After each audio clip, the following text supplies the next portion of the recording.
സെയിൽസുമായിട്ട് ബന്ധപ്പെട്ട വീഡിയോസ് കാണുന്നവർക്കും ബിസിനസ്സുമായിട്ടുള്ള പുതിയ ആശയങ്ങൾ എങ്ങനെ വളർത്തിയെടുക്കാമെന്ന് ആഗ്രഹിക്കുന്നവരൊക്കെ എൻ്റെ വീഡിയോസ് മുമ്പ് കണ്ടിട്ടുണ്ടാവാം. കഴിഞ്ഞ ദിവസം നമ്മൾ ഡിസ്കസ് ചെയ്തത് ഞാൻ നിങ്ങളുമായിട്ട് എൻ്റെ വീഡിയോയിലൂടെ നിങ്ങളുമായിട്ട് പറയുവാൻ ഉദ്ദേശിച്ച കാര്യമെന്ന് പറയുന്നത് ലൈഫ് സൈക്കിളിനെ കുറിച്ചാണ്. അതായത് ഒരു സാധാരണ മനുഷ്യൻ്റെ ലൈഫ് സൈക്കിളും ഒരു മൾട്ടി ബില്യണർ ആകണമെന്ന് ആഗ്രഹിക്കുന്ന അല്ലെങ്കിൽ മൾട്ടി ബില്യണർ ആയിട്ടുള്ളൊരു വ്യക്തിയുടെ ലൈഫ് സൈക്കിളും തമ്മിലുള്ള വ്യത്യാസത്തെക്കുറിച്ചാണ്. അപ്പോൾ എന്നും പുതുമയുള്ള ആശയങ്ങൾ നിങ്ങളുമായിട്ട് ഷെയർ ചെയ്യണം എന്നുള്ളതാണ് എൻ്റെ ആഗ്രഹം. ഞാൻ ആദ്യ ക്ലാസ് മുതലേ പറയാറുള്ളൊരു കാര്യം തന്നെ ഫോക്കസ് ചെയ്യുന്നു, വീണ്ടും ആവർത്തിച്ച് പറയുകയാണ്. Life is all about sales, life is all about exchange, life is all about business. നമ്മുടെ ജീവിതവും നമ്മൾ ഇടപെടുന്ന വ്യക്തികളായിക്കോട്ടെ അല്ലെങ്കിൽ നമ്മൾ ഏത് തൊഴിൽ മേഖലയായിക്കോട്ടെ അതിനെ നമുക്ക് വളർത്തുവാനോ അതിനെ അതിനെ ഗ്രോത്തിനപ്പുറത്തോട്ട് ഇവോൾവ് ചെയ്യേണ്ടതാണ് എന്നുള്ള ഒരു കോൺസെപ്റ്റ് നമ്മൾ കൊണ്ടുവന്നില്ല എങ്കിൽ നമ്മൾ ലൈഫിൽ പരാജയപ്പെട്ടു പോകും. അപ്പോൾ ഇന്ന് നിങ്ങളെ പരിചയപ്പെടുത്തുന്ന ഒരു പുതുമയുള്ളൊരു ടോപ്പിക്കാണ് ഇത്. ഞാൻ പറയുവാൻ ഉദ്ദേശിക്കുന്ന കാര്യം, നമ്മൾ എല്ലാ മനുഷ്യരും എന്ന് പറയുന്നത് ഒരു സെയിൽസ്മാനാണ്. എല്ലാവരും ബിസിനസ്സുകാരാണ്. നമ്മൾ സാധാരണയായിട്ട് ബിസിനസ്സുകാരെ അല്ലെങ്കിൽ സെയിൽസ്മാനെ എന്ന് നമ്മൾ കണ്ടിരിക്കുന്നത് പ്രോഡക്ട്സ് അല്ലെങ്കിൽ സർവീസസ് അല്ലെങ്കിൽ പെർഫോം ചെയ്യുന്ന വ്യക്തികളാണ് എന്നുള്ള കോൺസെപ്റ്റിലാണ് നമ്മൾ കാണുന്നത്. എന്നാൽ യഥാർത്ഥത്തിൽ നമ്മളെല്ലാവരും ഈ ഭൂമിയിൽ ജനിച്ചിട്ടുള്ള എല്ലാ വ്യക്തികളും we are living for some exchange. ആ എക്സ്ചേഞ്ച് പ്രക്രിയ നമ്മൾ ബെറ്റർ ആക്കിയാൽ അവർ ലൈഫ് വുഡ് ബി ബെറ്റർ. അപ്പോൾ ഇന്ന് നിങ്ങളെ ഞാൻ പരിചയപ്പെടുത്താനായിട്ട് പോകുന്നത് ഒരു നമുക്കറിയാം രണ്ട് തരത്തിലുള്ള സെയിൽസ്മാൻമാരെ കുറിച്ചാണ്. ഞാൻ ആദ്യമേ പറഞ്ഞത് തന്നെ വീണ്ടും ആവർത്തിക്കുകയാണ്. സെയിൽസ്മാൻ എന്നതുകൊണ്ട് നിങ്ങൾ അത് കച്ചവടക്കാരെ കുറിച്ച് അല്ലെങ്കിൽ നമുക്ക് കടകളിൽ പോയി സാധനങ്ങൾ എടുത്തു തരുന്ന വ്യക്തികളെ എന്ന് അല്ല. Those people who are involve in exchange procedure they are called salesman. അതായത് കൊടുക്കൽ വാങ്ങൽ പ്രക്രിയയിൽ ആരൊക്കെയാണ് ഉൾപ്പെടുന്നത്? അത് നമ്മളെല്ലാം ഉൾപ്പെടും. ഞാനീ പറഞ്ഞ നമ്മുടെ ലോകത്തിലെ 800 കോടി ജനങ്ങളും ദേ ആർ ആക്ച്വലി സെയിൽസ്മാൻ. ഈ സെയിൽസ്മാൻ എന്ന് പറയുന്ന പ്രക്രിയ മികച്ചതാക്കാൻ നമുക്ക് സാധ്യമാകണം. അപ്പോൾ ഇന്ന് പരിചയപ്പെടുത്തുവാനായിട്ട് പോകുന്നത് ലോകത്തിലുള്ള രണ്ട് തരത്തിലുള്ള സെയിൽസ്മാൻമാരെ കുറിച്ചാണ്. 2 ടൈപ്സ് ഓഫ് സെയിൽസ്മാൻ. അപ്പം ഞാൻ ഈ രണ്ട് തരത്തിലുള്ള സെയിൽസ്മാൻമാരെ പരിചയപ്പെടുത്തുമ്പോഴും ശരിക്കും ആദ്യം ഈ ഡിഫറൻസ് നിങ്ങളെ പറഞ്ഞ് മനസ്സിലാക്കുമ്പോൾ ഈ കാറ്റഗറി നമ്പർ 1 സെയിൽസ്മാൻമാരെന്ന് പറഞ്ഞത് ആക്ച്വലി ദെയർ വിൽ ബി 2, ഒരു എക്സ്റ്റെൻഡഡ് ഫോമാണ്. രണ്ടാമത്തെ കാറ്റഗറി പെടുന്നവരിൽ നിന്ന് വളരെ വ്യത്യസ്തരാണ് ഈ ഒന്നാമത്തെ കാറ്റഗറി പെട്ടവർ. അപ്പോൾ ഒന്നുകൂടെ വിശദീകരിച്ച് പറയാം. ഞാൻ രണ്ട് തരത്തിലെ സെയിൽസ്മാൻമാരെ കുറിച്ച് പറയുന്നുണ്ടെങ്കിലും യഥാർത്ഥത്തിൽ 3 തരം സെയിൽസ്മാൻമാരുണ്ട്. എന്നാൽ ഈ ടൈപ്പ് എ ആൻഡ് ടൈപ്പ് ബിനെ ഒന്നിച്ചാണ് ഞാൻ ഫസ്റ്റ് കാറ്റഗറിയിൽ പെടുത്തിയിരിക്കുന്നത്. അതുകൊണ്ടാണ് ആദ്യമേ ആ ഡിഫറൻസ് പറഞ്ഞ് മനസ്സിലാക്കുക. അപ്പോൾ നമുക്ക് ടോപ്പിക്കിലോട്ട് പോകാം. എന്താണ് ഈ രണ്ട് ടൈപ്പിലെ സെയിൽസ്മാൻമാർ? അവരുടെ ലൈഫ് സ്റ്റൈൽ എങ്ങനെയാണ്? അവരുടെ ഒരു എക്സ്ചേഞ്ച് പ്രക്രിയ എങ്ങനെയാണ് ഈ പറയുന്ന എ ബി കാറ്റഗറി, അതായത് എയും ബിയുടെ ഞാൻ മെർജ് ചെയ്യുകയാണ്. എങ്ങനെയാണ് ഈ എ ബിയെ നിന്ന് സി എങ്ങനെ വ്യത്യസ്തനാകുന്നു? നമ്മൾ എ ബിയിലാണോ നിൽക്കുന്നത് അതല്ല സിയിലാണോ നിൽക്കുന്നത് എന്നുള്ളതാണ് നമ്മൾ മനസ്സിലാക്കി തരാനായിട്ട് ഉദ്ദേശിക്കുന്നത്. ഓക്കെ, അപ്പോൾ ഞാനത് കാറ്റഗറൈസ് ചെയ്ത് നിങ്ങൾക്ക് പെട്ടെന്ന് കാര്യങ്ങൾ മനസ്സിലാക്കാനായിട്ട് ഇത് 3 കാണണ്ട എന്ന് വിചാരിച്ചാണ് ഞാൻ 2 ആക്കിയിരിക്കുന്നത്. അപ്പോൾ നമുക്ക് ആദ്യം നോക്കാം. What are this A category, A and B. ഇത് A and B is 1 and the category number C is something different. ഇതാണ് ഈ രണ്ട് തരത്തിലുള്ള സെയിൽസ്മാൻ. ലോകത്തിലെ 2 തരം ആൾക്കാരുണ്ട്. ഇതിൽ എ ആൻഡ് ബി എന്ന് പറയുന്ന ഒരു കാറ്റഗറിയിൽ പെടുത്തുകയും സി എന്ന് പറയുന്നതിനെ മറ്റൊരു കാറ്റഗറിയിൽ പെടുത്തിയിട്ടാണ് നിങ്ങളെ ഞാനിത് പരിചയപ്പെടുത്തുന്നത്. അപ്പോൾ എന്താണ് ഇവിടെ പ്രത്യേകതകൾ? ഇവരിൽ ആരാണ്? എയും ബിയുടെ ചേർന്നതാണോ അതോ നമ്മൾ സി ആണോ അല്ല സിയിലേക്കുള്ള ട്രാൻസ്ഫോർമേഷനിലാണോ? ഇതാണ് നിങ്ങൾക്ക് കൂടുതൽ മനസ്സിലാക്കി തരുവാനായിട്ട് ഉദ്ദേശിക്കുന്നത്. അപ്പം നമുക്കറിയാവുന്നൊരു കാര്യമുണ്ട്. നമുക്ക് പൊതുവേ നമ്മുടെ ലോകത്തെ വീക്ഷിക്കുന്നവരെ സംബന്ധിച്ച് നമുക്കറിയാൻ പറ്റുന്നൊരു കാര്യമാണ്, പല കാര്യങ്ങളും പ്രവചനാതീതമാണ്. അതായത് ഫ്യൂച്ചറിസ്റ്റിക് ആണ്. നമ്മൾ പാസ്റ്റ്, പ്രസൻറ്റ്, ഫ്യൂച്ചർ എന്ന് പറയുന്നത് പോലെ നമ്മൾ മുന്നോട്ട് പോകുമ്പോൾ, ജീവിതത്തിൽ മുന്നോട്ട് പോകുമ്പോൾ നമ്മുടെ ആവശ്യങ്ങൾ നമുക്ക് പലതും നേടിയെടുക്കേണ്ടതായിട്ട് വരുന്നുണ്ട്. പക്ഷെങ്കിൽ ചില കാര്യങ്ങൾ നമ്മുടെ കൈപ്പിടിയിലല്ല നിൽക്കുന്നത്. ഈ ഒരു സംശയം നിങ്ങൾക്ക് തോന്നിയിട്ടുണ്ടോ?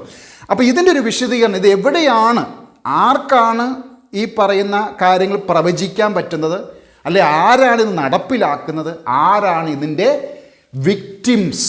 ഇത് കൂടുതൽ മനസ്സിലാക്കി കഴിയുമ്പോൾ നിങ്ങൾക്ക് മനസ്സിലാകും, are we victims or are we creators?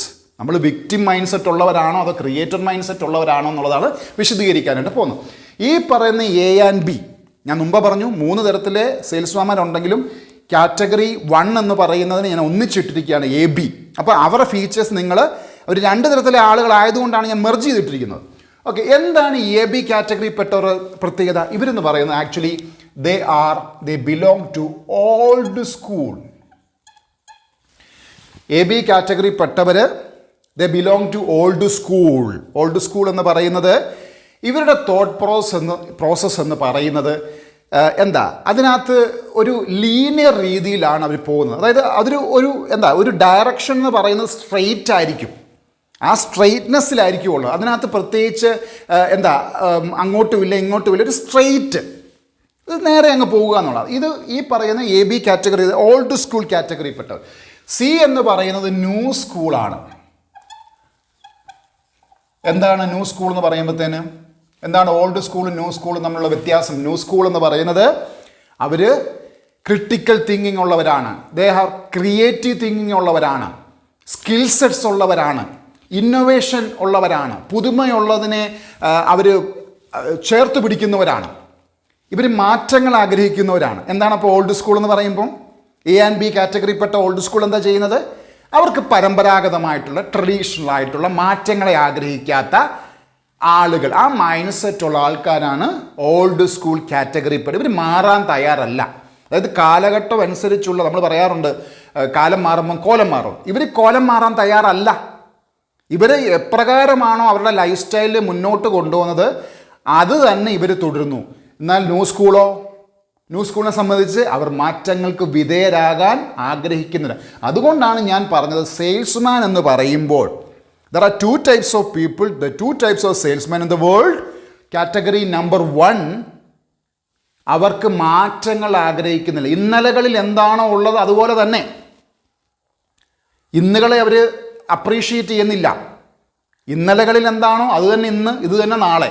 എന്നാൽ new school type of salesman, അല്ലെങ്കിൽ ഈ പറയുന്ന മാറ്റങ്ങൾ ആഗ്രഹിക്കുന്നവരെ സംബന്ധിച്ച് അവർക്ക് മാറ്റങ്ങൾ പുതുമയല്ല, അവർ പുതുമകളെ സ്വീകരിക്കാനായിട്ട് താല്പര്യപ്പെടുന്നവരാണ്.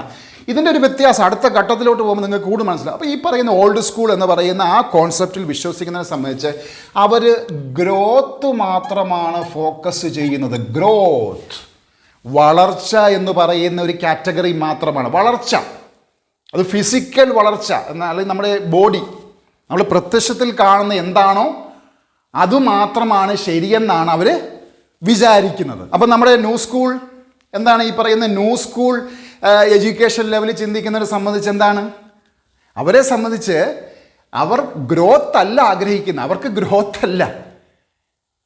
ഞാൻ പറഞ്ഞു ഇവിടെ ഗ്രോത്താണ്. എന്താണ് new school type of education സിസ്റ്റത്തിലുള്ളത്, അല്ലെ ആ തിങ്കിങ് പ്രോസസ്സിലുള്ളത്? അവരെ സംബന്ധിച്ച് അവർ ഇവോൾവ് ആണ്, അവർ ഇവോൾവ് ചെയ്യുന്നു. ഗ്രോത്ത് എന്ന് പറയുന്നത് വളർച്ചയെന്നും ഇവോൾവ് എന്ന് പറയുന്നത് പരിണാമം എന്ന് പറയുന്നു. ഇവിടെ ഗ്രോത്താണ്, ഇവിടെ പരിണാമം എന്ന് പറയുന്നു. അപ്പം നമ്മുടെ പരമ്പരാഗതം അല്ലെങ്കിൽ ട്രഡീഷണൽ ആയിട്ടുള്ള തോട്ട് പ്രോസസ്സിൽ ചിന്തിക്കുന്ന വ്യക്തിയോ സെയിൽസ്മാനോ ആണ് നിങ്ങളെങ്കിൽ നിങ്ങൾ ആഗ്രഹിക്കുന്നത് എന്താണ്? വളർച്ച. നിങ്ങളുടെ വളർച്ചയെക്കുറിച്ച് മാത്രമേ നിങ്ങൾ ആഗ്രഹിക്കുന്നുള്ളൂ. എനിക്കെങ്ങനെ നേട്ടങ്ങൾ കൊയ്യാം. എന്നാൽ മറിച്ചോ, new school education process, new school thinking പ്രോസസ്സിൽ വിശ്വസിക്കുന്നവരോ അവർ ഇവോൾവ് ചെയ്യുന്നു. കാരണം വളർച്ച അവരുടെ ഭാഗമാണ്. അതായത് ഈ പറയുന്ന ഇവോൾവ് എന്ന് പറയുന്നത് വളർച്ചയും കൂടെ ചേർന്നതാണ്, അല്ല വളർച്ച മാത്രമല്ല, ബോത്ത് എക്സ്റ്റേണൽ ആൻഡ് ഇൻറ്റേർണൽ ആണ്. ഇതെന്താണ് ചിന്തിക്കുന്നത്? എക്സ്റ്റേണൽ. എന്താ എക്സ്റ്റേണൽ? പുറമേ ഉള്ളത് മാത്രം. ഇവരെന്താ ചിന്തിക്കുന്നത്? ഇവർ രണ്ടും ചിന്തിക്കും. External and both internal. ഇതാണ് ഇവോൾവ് എന്ന് പറഞ്ഞാലുള്ള പ്രത്യേകത. ഈ തോട്ട് പ്രോസസ്സിൽ ചിന്തിക്കുന്ന വ്യക്തിയോ സെയിൽസ്മാനോ ആണ് നിങ്ങളെങ്കിൽ ഞാൻ മുമ്പ് പറഞ്ഞ പോലെ തന്നെ നിങ്ങൾ ഇന്നൊവേറ്റീവ് ആയിരിക്കും. നിങ്ങൾക്ക് എന്താണ് മാറ്റങ്ങളാണ് ആഗ്രഹിക്കുന്നത്. ഇത് രണ്ട് പ്രക്രിയയിലാണ് പ്രവർത്തിക്കുന്നത്. ആ മാറ്റം ആ ഇവോൾവ് എന്ന് പറയുന്നത് എന്താണ്? ഇൻറ്റേർണലായിട്ടുള്ള ഇവോൾവ് ഉണ്ടാവുന്നുണ്ട്, എക്സ്റ്റേണലായിട്ടുള്ള ഇവോൾവും ഉണ്ടാകുന്നു. ഇത് രണ്ടും കൂടെ ചേർന്ന് ഇവിടെ ഗ്രോത്ത് ഓൾറെഡി ഉണ്ട്. ഇതിനകത്ത് ഗ്രോത്ത് ഓൾറെഡി ഉണ്ട്. ഇവിടെ ഗ്രോത്ത് മാത്രമേ ഉള്ളൂ. ഇത് ഗ്രോത്തൂടെ ചേർന്നതാണ്. ഇവോൾവ് എന്ന് പറയുന്നത് ഗ്രോത്തൂടെ ചേർന്നതാണ്. ഇത് സാധാരണക്കാരല്ല. ഈ പറയുന്ന ഓൾഡ് സ്കൂൾ എന്ന് പറയുന്ന ട്രഡീഷണൽ കോൺസെപ്റ്റിൽ ചിന്തിക്കുന്നവർ 95% പേരും ഈ പറയുന്ന ന്യൂ സ്കൂൾ അല്ലെങ്കിൽ ക്രിട്ടിക്കൽ തിങ്കിങ് അല്ലെങ്കിൽ ഫസ്റ്റ് തിങ്കിങ് പ്രിൻസിപ്പിൾ ഇവയൊക്കെ പ്രോത്സാഹിപ്പിക്കുന്നവരെന്താണ്? ലോകത്തിലെ 5%മേ ഉള്ളൂ. ഇതിൽ മലയാളികളെ എടുത്തു കഴിഞ്ഞാൽ 1% താഴെയുള്ളൂ ന്യൂ സ്കൂൾ തിങ്കിങ്. അതായത് ദേ ആർ ആക്ച്വലി ഇന്നോവേറ്റേഴ്സ്. അവർക്കെപ്പോഴും പുതുമയാണ്, അവർക്കെപ്പോഴും ക്രിയേഷനെ പറ്റി ചിന്തിക്കുന്നവരാണ്. അവരെപ്പോഴും ഇൻവേർഷനാണ്. ഇൻവേർഷൻ എന്ന് പറഞ്ഞു കഴിഞ്ഞാൽ ഓപ്പോസിറ്റ് അല്ലെങ്കിൽ ഫ്ലിപ്പ് തിങ്കിങ് എന്നൊക്കെ പറയും. ഇവരെപ്പോഴും ഡിസ്ട്രപ്ഷനാണ്, തകർക്കുക, ക്രിയേറ്റ് ചെയ്യുക. പരിണാമം അല്ലെങ്കിൽ ഈ പറയുന്ന ഇവോൾവ് പ്രോസസ് ഗ്രോസിൻ്റെ ഒരു പ്രത്യേകത എന്ന് വെച്ച് കഴിഞ്ഞാൽ ഇന്നത്തെ അതിനെ എങ്ങനെ മോഡിഫൈ ചെയ്യാം അതും സ്വീകരിക്കുക. ഇവർ സ്വീകരിക്കില്ല. ഇവരെ സംബന്ധിച്ച് ഞാൻ മുമ്പ് പറഞ്ഞ പോലെ തന്നെ എന്ത് തോട്ട് പ്രോസസ്സിലുള്ളവരാ? അവർ ഫിസിക്കലായിട്ടുള്ള, അതായത് പുറമേ എന്താണോ കാണുന്നത് അതാണ് ശരി. അപ്പം നമ്മൾ ഇവരുടെ തോട്ട് പ്രോസസ്സിനകത്ത് പെട്ടുപോയാൽ ഇതൊരു സിസ്റ്റമാണ്. നമ്മൾ ഈ പറയുന്ന ഓൾഡ് സ്കൂൾ എന്ന് പറയുന്ന കോൺസെപ്റ്റ് തിങ്കിങ്ങിലാണ് നമ്മൾ പെട്ടുപോകുന്നത്. അല്ലെങ്കിൽ നമ്മളൊരാളെ നമ്മുടെ ഒരു മെൻറ്ററായിട്ട് എടുത്താൽ, ലൈഫിലൊരു മെൻറ്ററായിട്ട് എടുത്താൽ വി ഹാവ് ടു വാക്ക് വിത്ത് ദം. നമ്മൾ ഇവരുടെ കൂടെ നടക്കേണ്ടതായിട്ട് വരും. ഇവരെന്താ ചെയ്യുന്നത്? ന്യൂ സ്കൂൾ എഡ്യൂക്കേഷൻ എന്താണ്? They will be walking in us. ഇത് നമ്മുടെ കൂടെ നടക്കും. ചിലപ്പോൾ നമ്മളെ ഉപേക്ഷിച്ചിട്ട് പോകാൻ സാധ്യതയുണ്ട്. എന്നാൽ ഇതെന്താണ്? വാക്ക് വിത്തിൻ. നമ്മുടെ ഉള്ളിലാണത്. നമ്മളെ ഉപേക്ഷിക്കില്ല. ദേ വാക്ക് വിത്തിൻ. ഇത് നമ്മുടെ കൂടെ നടക്കും. ചിലപ്പം നമ്മളെ വിട്ടിട്ട് പോകാൻ സാധ്യതയുണ്ട്, നമ്മളെ ഉപേക്ഷിച്ചിട്ട് പോകാൻ സാധ്യതയുണ്ട്. ഈ പറയുന്ന കാറ്റഗറിപ്പെട്ട ഓൾഡ് സ്കൂൾ എന്ന് പറയുന്ന കാറ്റഗറിപ്പെട്ടവരാണ് നമ്മുടെ ഈ പറയുന്ന ഭൂമുഖത്തെ 95%, ഞാൻ കേരളത്തിലെ കാര്യമാണ് പറഞ്ഞത്, 1% മാത്രമേ ഈ പറയുന്ന ന്യൂ സ്കൂളിലുള്ളൂ. ഇവരെന്താ ചെയ്യുന്നേ? ഇവരിൽ തന്നെ 2 കാറ്റഗറി ആൾക്കാരുണ്ട്. അതുകൊണ്ടാണ് ഞാൻ പറഞ്ഞു ഓൾഡ് സ്കൂൾ എന്ന് പറയുന്നത്. അവരെന്താ ചെയ്യുന്നേ? ഇവരെ സംബന്ധിച്ച് അവർക്ക് പുതുമയൊന്നും ആഗ്രഹിക്കുന്നില്ല. അവർ ഈ പറഞ്ഞ പ്രത്യക്ഷത്തിൽ എന്താണോ കാണുന്നത് അതിനാണ് അവർ വാല്യൂ കൊടുക്കുന്നുള്ളൂ. ഇതിൽ 2 കാറ്റഗറി ഉണ്ട്. ഒന്നെന്ന് പറയുന്നത് സ്വന്തമായിട്ട് അല്ലെങ്കിൽ അവർ നമ്മളെ ഹെൽപ്പ് ചെയ്യും, ഇതിലൊരു കാറ്റഗറിപ്പെട്ടവർ. രണ്ടാമത് ഈ കൂട്ടത്തിൽ തന്നെ ആൾക്കാർ നമ്മളെ ഉപേക്ഷിച്ച് പോകാൻ സാധ്യതയുണ്ട്. നമ്പർ 1 കാറ്റഗറി, AB കാറ്റഗറിയിൽ. അതുകൊണ്ടാണ് ഞാൻ ചോദിച്ചൊരു കാര്യം, നമ്മൾ ഇവരെ മെൻറ്ററാക്കി എടുത്താൽ ഒന്നെങ്കിൽ എന്താണേലും നമ്മൾ നമ്മൾ വഴിയിൽ ഉപേക്ഷിക്കപ്പെടാനുള്ള എല്ലാ സാധ്യതകളുമുണ്ട്. എന്നാൽ ഈ കാറ്റഗറിപ്പെട്ടവർ ഇവിടെ നിന്ന് ചാടി വരുന്നവരാണ്. ഒരു മീൻ ഒരു കുളത്തിൽ നിന്ന് ചാടി വരുന്നത് പോലെ ചാടി വരുന്നതാണ്. ഇതത്ര എളുപ്പമുള്ള കാര്യമല്ല. അപ്പം നമ്മളൊരു കാര്യം ചെയ്യേണ്ടതായിട്ടുണ്ട്. We have to accept that നമ്മളിലെല്ലാം ആ ഓൾഡ് സ്കൂൾ തിങ്കിങ് പ്രോസസ്സാണെന്ന് നമ്മൾ അക്സെപ്റ്റ് ചെയ്യണം. നമ്മുടെ ഉള്ളിൽ ആ ഓൾഡ് സ്കൂൾ സിസ്റ്റമാണ് വർക്ക് ചെയ്യുന്നതെന്ന് നമ്മൾ അക്സെപ്റ്റ് ചെയ്ത ശേഷം ഇവിടെ നിന്നൊരു ട്രാൻസ്ഫോർമേഷന് വേണ്ടി ചിന്തിച്ചെങ്കിൽ മാത്രമേ നമുക്ക് ഇങ്ങോട്ടേക്ക് യാത്ര ചെയ്യാനായിട്ട് പറ്റത്തുള്ളൂ. This process is very slow. ഈ ഓൾഡ് സ്കൂൾ എഡ്യൂക്കേഷൻ സിസ്റ്റം അല്ലെങ്കിൽ ഓൾഡ് സ്കൂൾ തിങ്കിങ് പ്രോസസ്സ് എന്ന് പറയുന്നത് വളരെ പതുക്കെയുള്ളൊരു പ്രോസസ്സാണ്. അപ്പോൾ എന്താണ് ഈ ന്യൂ സ്കൂൾ എഡ്യൂക്കേഷൻ സിസ്റ്റം അല്ലെങ്കിൽ ന്യൂ സ്കൂൾ തിങ്കിങ് പ്രോസസ്സിൻ്റെ ഒരു പ്രത്യേകത? വളർച്ച എന്ന് പറയുന്നത് ഇറ്റ് ഈസ് വെരി സ്പീഡ്, വളരെ സ്പീഡിയാണ്, വളരെ വേഗതയിലാണ്, വളരെ ഫാസ്റ്റാണ്. അതായത് ഈ പറയുന്ന നമ്മളുടെ ട്രഡീഷണലായിട്ടുള്ള തോട്ട് പ്രോസസ്സിൽ നിന്ന് നമ്മൾ ന്യൂ സ്കൂൾ തിങ്കിങ് പ്രോസസ്സിലോട്ട് അല്ലെങ്കിൽ ന്യൂ സ്കൂൾ സെയിൽസ്മാൻ തോട്ട് പ്രോസസ്സിലോട്ട് നമ്മൾ എത്തിപ്പെടണമെങ്കിൽ അതത്ര എളുപ്പമുള്ള കാര്യമല്ല. ഇവിടെ നിന്ന് ചാടുക എന്ന് പറയുന്നത് വളരെ എളുപ്പമുള്ള കാര്യമല്ല. പക്ഷെങ്കിൽ ഇവിടേക്ക് നമ്മൾ ചാടി കിട്ടിയാൽ അതിനൊരു പേസ് ഉണ്ട്, അതിനൊരു വേഗതയുണ്ട്. ഞാൻ നിങ്ങൾക്ക് ഉദാഹരണം പറഞ്ഞുതരാം. ഈ പറയുന്ന ന്യൂ സ്കൂൾ എഡ്യൂക്കേഷൻ സിസ്റ്റം അല്ലെങ്കിൽ ന്യൂ സ്കൂൾ തിങ്കിങ് പ്രോസസ്സിനുള്ള വ്യക്തിയെ സംബന്ധിച്ച് അയാളുടെ ജീവിതം എന്ന് പറയുന്നത് ഒരു സിനിമ പോലെയാണ്. ഈ AB കാറ്റഗറിപ്പെട്ട ആളുടെ ലൈഫ് എന്ന് പറഞ്ഞ സിനിമ പോലെയാണ്. പക്ഷേ ഫസ്റ്റ് ഹാഫ് മാത്രമേ കാണത്തുള്ളൂ. സിനിമ എന്ന് പറയുന്നത് 2.5 മണിക്കൂറുള്ള സിനിമ ഒരൊറ്റ പേസിൽ അങ്ങ് പൊക്കോണ്ടിരിക്കുക. അതിനകത്ത് ഒറ്റ മോഡുലേഷൻസ് ഒന്നുമില്ല, ഒറ്റ മോഡിൽ അങ്ങ് പോവുക. എന്നാൽ എന്താണ് ന്യൂ സ്കൂൾ? ഫസ്റ്റ് ഹാഫ് ഉണ്ടാവും, ഒരു ഇൻ്റർവെൽ ഉണ്ടാവും. ഇൻ്റർവെലിന് ശേഷമുള്ളതാണ് ഞാൻ ഈ പറഞ്ഞ സെക്കൻഡ് ഹാഫ്. ഇൻ്റർവെൽ എന്ന് പറയുന്ന ഒരു പീരീഡ് ഉണ്ട്, അത് ഇച്ചിരി പ്രയാസമുള്ളതാണ്. അത് ഈ സ്കൂളിൽ നിന്ന് അല്ലെങ്കിൽ ഈ തോട്ട് പ്രോസസ്സിൽ നിന്ന് രണ്ടാമത്തെ ന്യൂ സ്കൂൾ തിങ്കിങ് പ്രോസസ്സിലോട്ട് ചാടാൻ എടുക്കുന്ന ഒരു സമയമാണ്. അത് തിങ്കിങ് ആണ്. അവിടെ ആ പറയുന്ന ഒരു ഷിഫ്റ്റിംഗ് പ്രോസസ്സാണ്. അതത്ര എളുപ്പമുള്ള രീതിയിൽ സംഭവിക്കുന്നതല്ല. ആ പറയുന്ന ഇൻ്റർവെൽ എന്ന് പറയുന്ന ചിലപ്പോൾ അതിൻ്റെ ലെങ്ത് എന്ന് പറയുന്നത് ഇറ്റ് മേ ടേക്ക് ഇയേഴ്സ്, വർഷങ്ങളെടുക്കും. ആ വർഷങ്ങൾക്ക് സാക്രിഫൈസ് ചെയ്യാൻ, ആ വർഷങ്ങളെടുത്ത് ഞാൻ ഈ പറയുന്ന ന്യൂ സ്കൂൾ തിങ്കിങ് പ്രോസസ്സ് അല്ലെങ്കിൽ ആ പറയുന്ന ആധുനിക യുഗത്തിലെ ഒരു സെയിൽസ്മാൻ ആവണം എന്ന് എനിക്ക് ആഗ്രഹിക്കുന്നെങ്കിൽ ഞാൻ ഈ പ്രോസസ്സിലൂടെ കടന്നു പോകണം. എങ്കിൽ മാത്രമേ എന്തുണ്ടാവത്തുള്ളൂ? ഈ പറയുന്ന ഫാസ്റ്റായിട്ടുള്ള അവിടെയാണ് വോക്ക് വിത്തിൻ. ആ മെൻറ്ററിങ് പ്രോസസ്സ് എന്ന് പറയുന്നത് വോക്ക് വിത്തിൻ ആണ്. ഇത് എസോട്ടറിക് എന്ന് പറയും. എസോട്ടറിക് നമുക്ക് നമ്മുടെ ഉള്ളിൽ ആ നമ്മുടെ കാഴ്ചപ്പാടെന്ന് പറയുന്നത് തിങ്കിങ് വിത്തിൻ അസ്. അപ്പോൾ എന്ത് ചെയ്യും? നമ്മൾ നമ്മുടെ ഉള്ളിലേക്ക് ഇറങ്ങി ചിന്തിക്കുമ്പോൾ അതിൻ്റെ വാലിഡേഷൻ നമുക്ക് പുറമേ നിന്ന് ഓട്ടോമാറ്റിക്കലി കിട്ടും. നമ്മൾ പുറമേ ഉള്ളതിനെ തപ്പി അന്വേഷിച്ച് പോകേണ്ട കാര്യമൊന്നുമില്ല. അപ്പോൾ എന്താണ് ഈ പറയുന്ന ഇതിൻ്റെ മറ്റു വ്യത്യാസങ്ങൾ എന്ന് പറയുന്നത് കഴിഞ്ഞാൽ അടുത്തൊരു ഫീച്ചർ എന്ന് പറയുന്നത് എന്താണ്? അടുത്ത ഫീച്ചർ എന്ന് പറയുന്നത് സ്റ്റേബിളാണ്. അതായത് നമ്മുടെ ട്രഡീഷണൽ ആയിട്ടുള്ള തോട്ട് പ്രോസസ്സ് തിങ്കിങ് പ്രോസസ്സിൽ വിശ്വസിക്കുന്ന ഒരു സെയിൽസ്മാനെ സംബന്ധിച്ച് അയാളുടെ വിശ്വാസങ്ങളെല്ലാം ഒരൊറ്റ ലൈൻ വരച്ചതുപോലെയാണ്.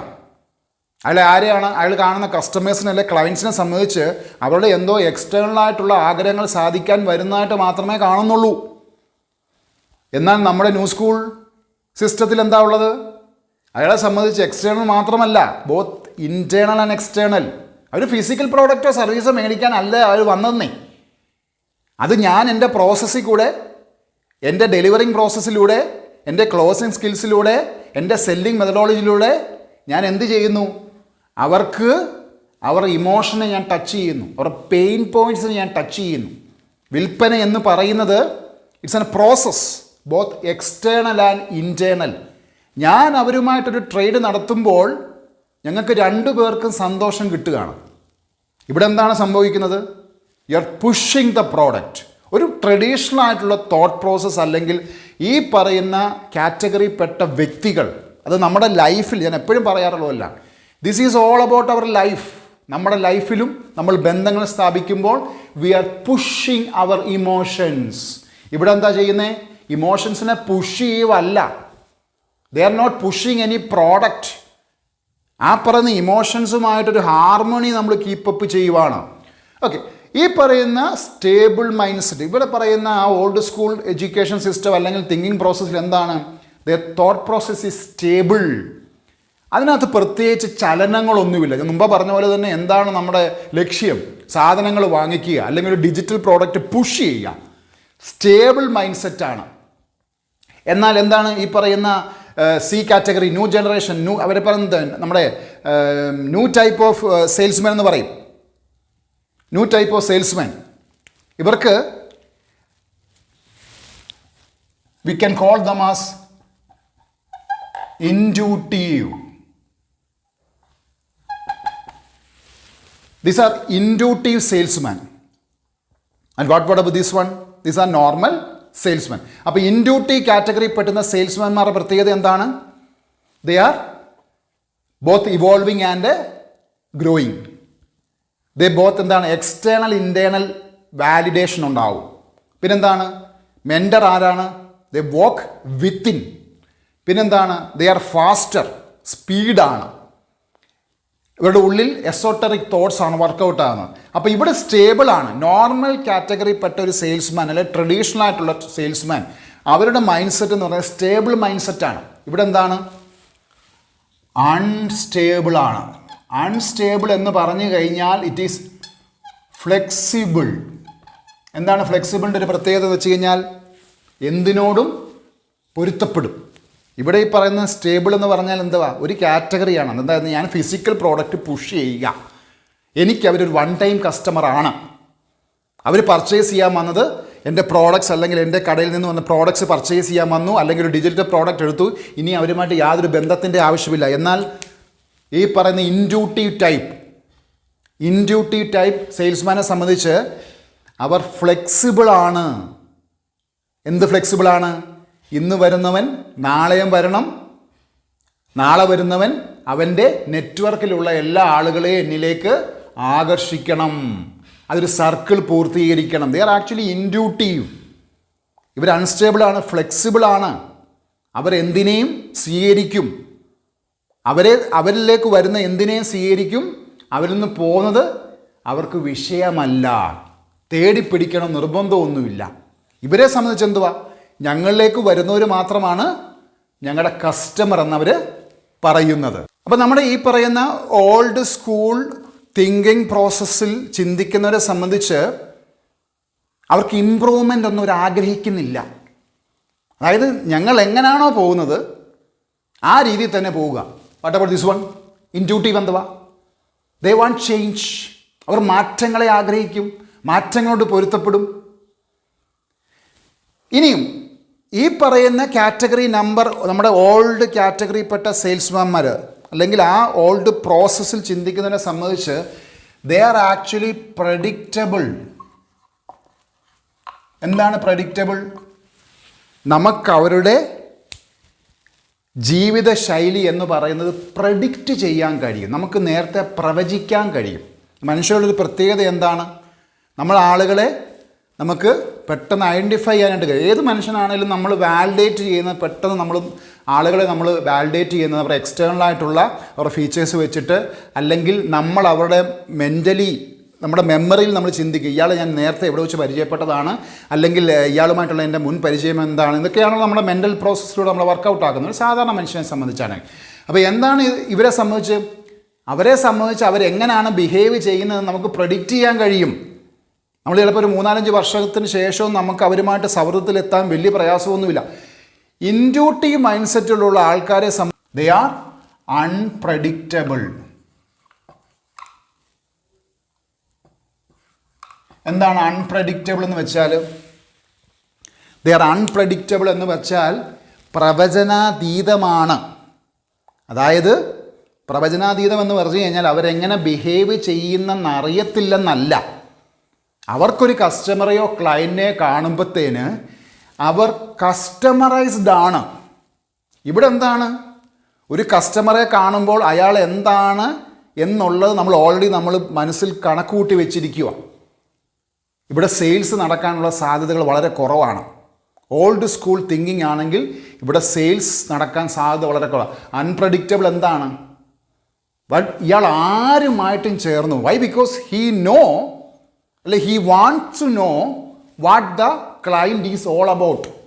ആ ക്ലയൻറ്റ് അല്ലെങ്കിൽ കസ്റ്റമറെ കാണുമ്പോഴോ അല്ലെങ്കിൽ മറ്റൊരു വ്യക്തികളെ കാണുമ്പോഴോ അവരുടെ ആവശ്യങ്ങൾ, അവരെന്തിനാണ് വരുന്നത്, എന്ത് ആവശ്യങ്ങൾക്ക് വേണ്ടിയാണ് വരുന്നതെന്ന് കൃത്യമായിട്ട് അവരിൽ നിന്ന് നേരത്തെ പോലെ ജഡ്ജ്മെൻറ്റിങ് നേരത്തെ എടുക്കുവല്ല, അവരിൽ നിന്നുള്ള ഡേറ്റ, അവരുടെ മനസ്സിൽ നിന്നുള്ളൊരു ഡേറ്റ എടുത്ത് ചെയ്ത്, അതായത് ഞാൻ ഉദ്ദേശിച്ച് പറഞ്ഞത് ഇൻഡ്യൂട്ടീവ് എന്ന് പറഞ്ഞു കഴിഞ്ഞാൽ 6th സെൻസ് വർക്ക് ചെയ്യുന്ന ആൾക്കാരാണ്.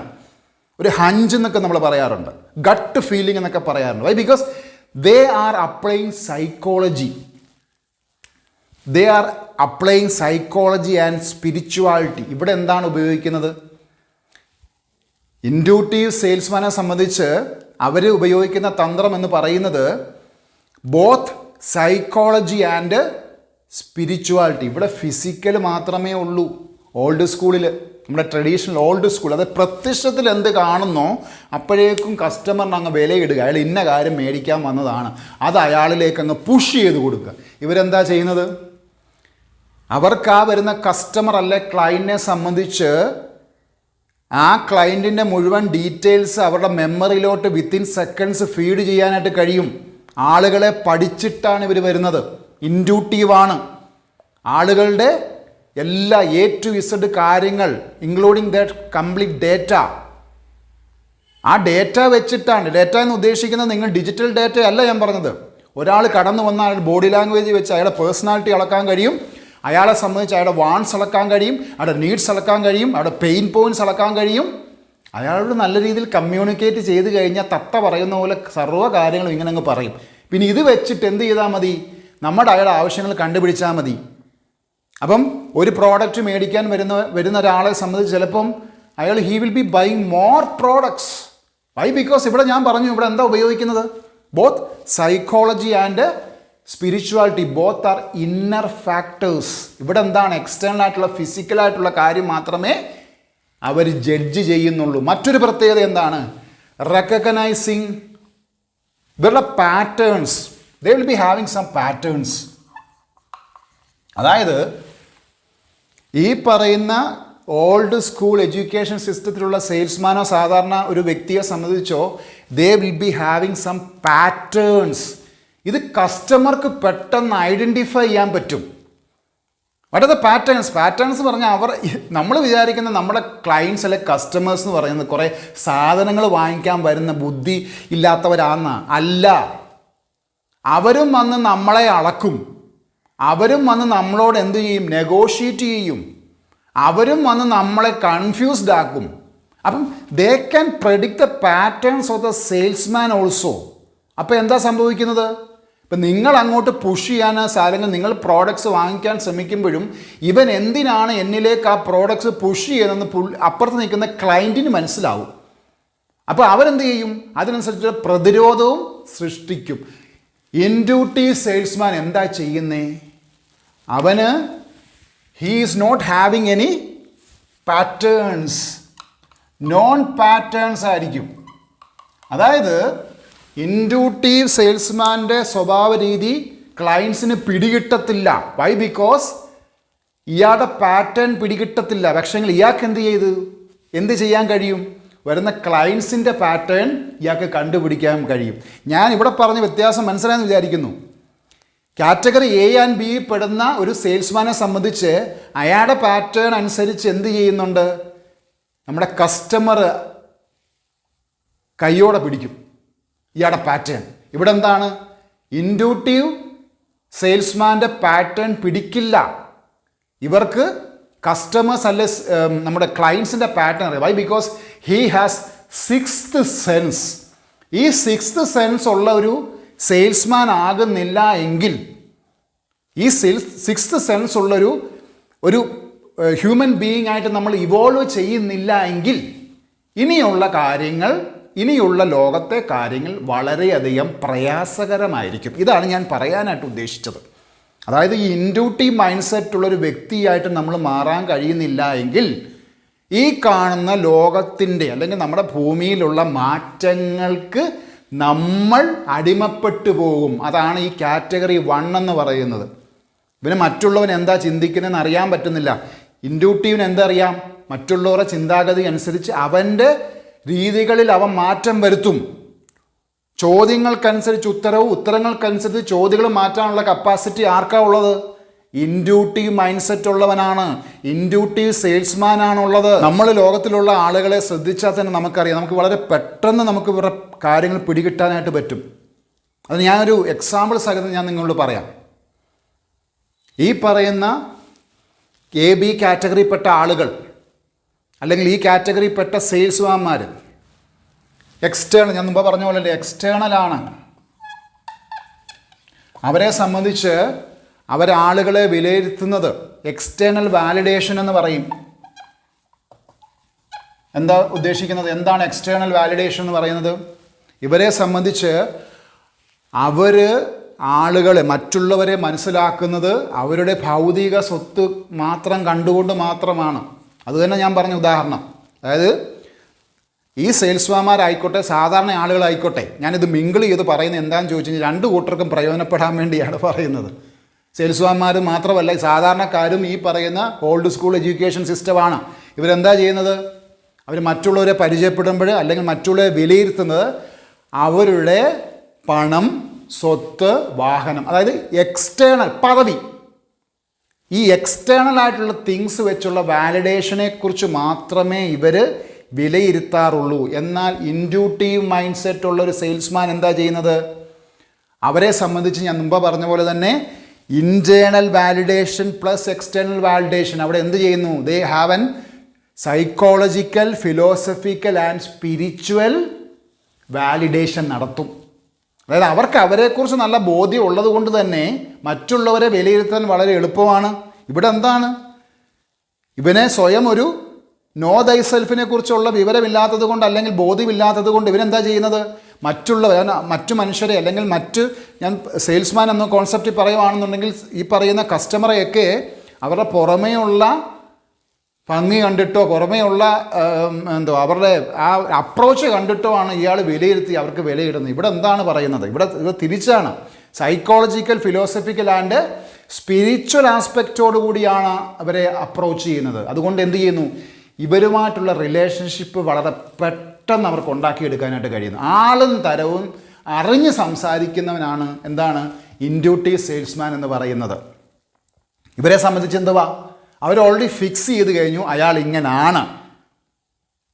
അപ്പോൾ എന്ത് ചെയ്യുന്നു? അപ്പം ഒരാളുടെ എക്സ്റ്റേണൽ കാര്യങ്ങൾ വെച്ചാണ് നമ്മൾ നിരീക്ഷിക്കുന്നതെങ്കിൽ അവിടെ പറയുന്ന ക്ലോസിംഗ് പ്രൊസീജിയർ എന്ന് പറയുന്നത് ചിലപ്പോൾ ഒരു താൽക്കാലിക ആശ്വാസം പോലെ കിട്ടുമായിരിക്കാം. വളരെ ചുരുക്കം. ഇവിടെ എന്താണ്? ഈ പറയുന്ന ഇൻഡ്യൂട്ടീവ് മൈൻഡ് സെറ്റ് ഉള്ളവന് ഏത് തരം ആളുകളെ ഉൾക്കൊള്ളുവാനായിട്ട് കഴിയും. ഒരാൾ ദൂരത്ത് നിന്ന് വന്നാൽ തന്നെ, അയാളുടെ ബോഡി ലാംഗ്വേജ് കണ്ടാൽ തന്നെ ഇവർക്ക് എന്ത് ചെയ്യാൻ കഴിയും? ഇവർക്ക് അവരെ ഐഡൻറ്റിഫൈ, അപ്പോൾ അവരുടെ ആവശ്യങ്ങൾ മുൻകൂട്ടി കണ്ടുകൊണ്ട് അവനെയും കൂടെ ചേർത്ത് പിടിക്കാനായിട്ടുള്ളൊരു കോൺസെപ്റ്റാണ് ഇവർക്കുള്ളത്. ഇവർക്ക് എമ്പതി ഉണ്ട്. ഇവർ എമ്പതിയുടെ ആൾക്കാരാണ്. എമ്പതി ഒരു പവർഫുൾ ടൂളാണ്. അടുത്ത ക്ലാസ്സിൽ ഞാൻ വിശദമായിട്ട് പറഞ്ഞുതരാം. എമ്പതി, ഇവർക്ക് ഗ്രാറ്റിറ്റ്യൂഡുണ്ട്, ഇവർക്ക് ഇമാജിനേഷനുണ്ട്. ഇവർ വളരെയധികം പ്രോഗ്രസീവ് മൈൻഡ് സെറ്റുള്ള ആൾക്കാർ. നമ്മൾ കാലം മാറുന്നത് നമ്മൾ മനസ്സിലാക്കണം. ഈ പറയുന്ന എൻ്റെ എന്തോ ഗ്രോത്താണ് എന്ന് ചിന്തിക്കുന്നിടത്തു നിന്ന് ഞാൻ മാത്രമല്ല മറ്റുള്ളവർ വളരുമ്പോഴാണ് ഞാൻ വളരുന്നത് എന്നുള്ളൊരു കോൺസെപ്റ്റിലാണ് ഇൻഡ്യൂട്ടീവ് മൈൻഡ് സെറ്റ് ഉള്ളവർ ചിന്തിക്കുന്നത്. ഇവരെ സംബന്ധിച്ച് എന്തുവാ? പണം, പ്രതാപം, പുറമേ കാണുന്ന വസ്തുവകൾ, ഇവയാണ് സംഭവം. ഇവർക്കതൊന്നും ഒരു വിഷയമല്ല. കാരണം എന്തുവാ? ഫിലോസഫിക്കലായിട്ടുള്ള, സ്പിരിച്വലായിട്ടുള്ള അപ്രോച്ചിൽ കൂടെ എക്സ്റ്റേണലായിട്ടുള്ള കാര്യങ്ങൾ വരും എന്നുള്ളത് ഇവർക്ക് നല്ല ബോധ്യമുണ്ട്. അതിനുവേണ്ടി നമ്മൾ പ്രത്യേകിച്ച് പണിയെടുക്കേണ്ട കാര്യമില്ല. ഇൻറ്റേർണൽ ഗ്രോത്ത് നമ്മൾ ഉണ്ടാക്കിയെടുത്തു കഴിഞ്ഞാൽ എക്സ്റ്റേണലായിട്ടുള്ള റിസൾട്ട് കിട്ടുമെന്ന് ഇൻഡ്യൂട്ടീവ് മൈൻഡ് സെറ്റുകാരന് നല്ല ബോധ്യമുണ്ട്. അപ്പം നമ്മൾ ചെയ്യുന്ന ഇൻറ്റേർണലായിട്ടുള്ള പ്രവർത്തനത്തെ എന്താണ്? എക്സ്റ്റേണലായിട്ടുള്ള കാര്യങ്ങളെയും ബാധിക്കും. ഞാൻ ഒരു ചെറിയൊരു ഇൻഫർമേഷൻ നിങ്ങൾക്ക് പറഞ്ഞു തരാം. നമ്മൾ പലപ്പോഴും നമ്മൾ മനസ്സിലാക്കി വെച്ചിരിക്കുന്ന ഒരു കാര്യമെന്ന് പറയുന്നത്, നമ്മുടെ ഈ ഭൂമിയിലെ ഓക്സിജൻ, നമ്മൾ ശ്വസിക്കുന്ന ഓക്സിജൻ ഉൾപ്പെടെ ഉള്ളത് അത് കംപ്ലീറ്റ് മരങ്ങളിൽ നിന്നാണെന്നാണ് നമ്മുടെ ചിന്തയെന്ന് പറയുന്നത്. ശരിക്കും പറഞ്ഞാൽ 28% മാത്രമേ എന്തുള്ളൂ? ഓക്സിജൻ ലഭിക്കുന്നത് മരങ്ങളിൽ നിന്നാണ്, ട്രീസിൽ നിന്നേ ഉള്ളൂ. ബാക്കി 72% ഓക്സിജൻ ലഭിക്കുന്ന എവിടെയാണ്? ഓഷനിൽ കിടക്കുന്ന ആൽഗേ. ഓഷനിൽ കിടക്കുന്ന ആൽഗയിൽ നിന്നാണ് അത് ഉൽപ്പാദിപ്പിക്കുന്നത് എന്ന് വെച്ച് കഴിഞ്ഞാൽ നമ്മൾ വനനശീകരണമാണ് നമ്മൾ ഉദ്ദേശിക്കുന്നതെങ്കിൽ ഓക്സിജൻ്റെ അളവ് കുറയുകയും നമ്മൾ സമുദ്രത്തിൽ വേസ്റ്റ് നിക്ഷേപങ്ങൾ ഉൾപ്പെടെയുള്ളതാണ് ചെയ്യുന്നതെങ്കിൽ അവിടെയും ഓക്സിജൻ്റെ അളവ് കുറയും എന്ന് പറഞ്ഞു കഴിഞ്ഞാൽ കോസ് ആൻഡ് ഇഫക്റ്റ് എന്ന് പറഞ്ഞൊരു തിയറിയുണ്ട്. കോസ് ആൻഡ് ഇഫക്റ്റ്, അതായത് നമ്മൾ ചെയ്യുന്ന പ്രവർത്തനത്തിൻ്റെ റിസൾട്ട് എക്സ്റ്റേണൽ ആയിട്ടും മാറും. ഇതാണ് ഞാൻ പറഞ്ഞത്. സോ ഓക്സിജൻ വേണം, നമ്മൾ ഇൻടേക്കിൽ ഓക്സിജൻ എടുക്കുന്നതെങ്കിൽ എവിടെ നിന്നാണോ ആ സോഴ്സ് വരുന്നത് ആ സോഴ്സിനെ നമ്മൾ പ്രൊട്ടക്റ്റ് ചെയ്യണം. ഇതാണ് ഞാൻ പറഞ്ഞു തന്നൊരു കാര്യം. ആ പറയുന്ന കൺസ്യൂമർ അല്ലെങ്കിൽ ഈ പറയുന്ന നമ്മുടെ ക്ലയൻ്റ് എന്ന് പറയുന്നത് ആ വ്യക്തിയാണ് എൻ്റെ ലൈഫ് മുന്നോട്ട് കൊണ്ടുപോകുന്നത്. എൻ്റെ കുടുംബത്തിലുള്ള ഞാൻ എൻ്റെ കുഞ്ഞുങ്ങൾക്കുള്ള ആഹാരം ആ വരുന്ന വ്യക്തിയുമായിട്ടുള്ള ഇടപെടലിലാണ് പൂർത്തീകരിക്കുന്നത് എന്ന ചിന്ത ഉണ്ടാവുമ്പോൾ എന്തുണ്ടാവും? ഈ ഇൻഡ്യൂട്ടീവിന് ആ ക്ലോസിങ് വളരെ എളുപ്പമാണ്. ഇപ്പുറത്തവൻ എന്തോ ചിന്തിക്കുന്നേ? അവൻ അങ്ങനെ ചിന്തയൊന്നുമില്ല. ട്രഡീഷണൽ ആയിട്ടുള്ള തോട്ട് പ്രോസസ്സിനെ സംബന്ധിച്ച് അങ്ങനെ ചിന്തകളൊന്നുമില്ല. എനിക്ക് എൻ്റെ കാര്യങ്ങൾ നടക്കണം, അതിന് ഞാൻ എന്തൊക്കെ കാര്യങ്ങൾ ചെയ്യാൻ പറ്റും. ഇവിടെ തിരിച്ചാണ് ചിന്തിക്കുന്നത്, മറ്റുള്ളവരെ എങ്ങനെ സഹായിക്കുന്നത് വഴി എനിക്കും അതിൻ്റെ ഫലമുണ്ടാവാം, അതിൻ്റെ ഒരു പേഴ്സൻറ്റേജ് എനിക്ക് ബെറ്റർ ആകാം. ഞാൻ നന്നാവുമ്പം സമൂഹം നന്നാവും, സമൂഹം നന്നാവുമ്പോൾ രാജ്യം നന്നാവും, രാജ്യം നന്നാവുമ്പോൾ ലോകം നന്നാവും എന്ന തിയറിയാണ് ഇൻഡ്യൂട്ടീവ് മൈൻഡ് സെറ്റുകാരനെ സംബന്ധിച്ചുള്ളത്. ഈ പറയുന്ന ഓൾഡ് സ്കൂൾ തിങ്കിങ് പ്രോസസ്സുകാരനെ സംബന്ധിച്ച് അവന് ഒരു ലെഗസി ഉണ്ട്. ലെഗസിയെക്കുറിച്ച് ഞാൻ നേരത്തെ പറഞ്ഞിട്ടുള്ളൊരു കാര്യമാണ്. ലെഗസി എന്ന് പറയുന്നത് എന്താണ്? നമ്മുടെ ലൈഫിൽ നമ്മൾ മരണത്തിന് നമ്മൾ വിട്ടുകൊടുക്കുന്നതിന് മുമ്പായിട്ട്, അല്ലെ ഭൂമിയിൽ നിന്ന് നമ്മൾ മാറ്റപ്പെടുന്ന മുമ്പായിട്ട് നമ്മൾ സ്ഥാപിക്കേണ്ടതാണ് ലെഗസി. ഇവൻ്റെ ലെഗസി എന്തുവാ? ബോഡി ലെഗസിയാണ്. ഇവന് ബോഡി ലെഗസിയാണ്. എന്താണ് ബോഡി ലെഗസി എന്ന് പറഞ്ഞാൽ? എന്തൊക്കെ എക്സ്റ്റേണലായിട്ട്, അത് പുറമെ എന്തൊക്കെയാണോ ഞാൻ ഉണ്ടാക്കിയെടുക്കുന്നത്, എൻ്റെ വീട്, എൻ്റെ കാറ്, അല്ലെ എൻ്റെ മക്കള്, അവരുടെ ജോലിയെ, അല്ലെ അവരുടെ വിദ്യാഭ്യാസം, ഇതാണ് എക്സ്റ്റേണലായിട്ടുള്ള കാര്യങ്ങൾ. ഇവനെ ബോഡിയാണ്, എക്സ്റ്റേണൽ ലെഗസി അല്ലെ ബോഡി ലെഗസിയാണ്.